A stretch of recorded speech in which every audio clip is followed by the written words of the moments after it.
மாருதி வண்டியில door settings எப்படி பண்றதா இந்த வீடியோ நம்ம பார்க்க போறோம். இக்னிஷன் கீ ஆன் பண்ண உடனே சென்டர்ல பாத்தீங்கன்னா வேரியஸ் டிஸ்பிளே வரும். ஒரு பிளாக் கலர் வருது பாத்தீங்களா, அந்த மாதிரி வரும்போது இந்த பட்டன் இருக்கு பாத்தீங்களா, இந்த பட்டனை 3 செகண்ட்ஸ் அழுத்தி பிடிச்சீங்கன்னா இந்த செட்டிங்ஸ் மோடுன்றது ஓபன் ஆகும். சோ இந்த செட்டிங்ஸ் மோட்ல பாத்தீங்கன்னா வேரியஸ் இன்ஃபர்மேஷன்ஸ் வந்துட்டே இருக்கும். பாத்தீங்கன்னா உங்களுக்கு தெரியும், டெம்பரேச்சர் எல்லாமே வந்துட்டே இருக்கும்.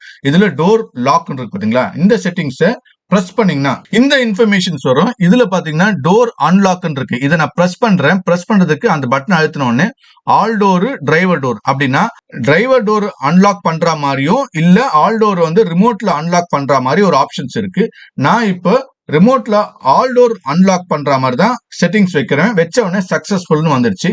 இப்ப அடுத்தது பாத்தீங்கன்னா ஆட்டோ லாக்னா நீங்க வண்டி ஓடிட்டு இருக்கும் போது வந்து 4 டோர் ஆட்டோமேட்டிக்கா ஸ்பீடுக்கு ஏத்த மாதிரி லாக் ஆகும். அந்த ஆப்ஷன் தான் இது.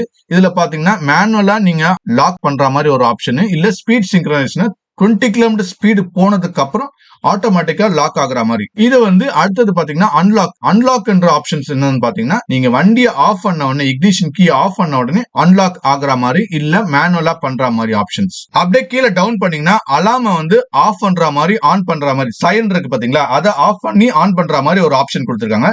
இது வந்து எஸ் கிராஸ்ல மட்டும் இல்ல, சியாஸ்லயும் வரும், பெலினோலயும் வரும், இக்னிஸ்லயும் வரும். செக் பண்ணி பாருங்க, யூஸ் பண்ணி பாருங்க.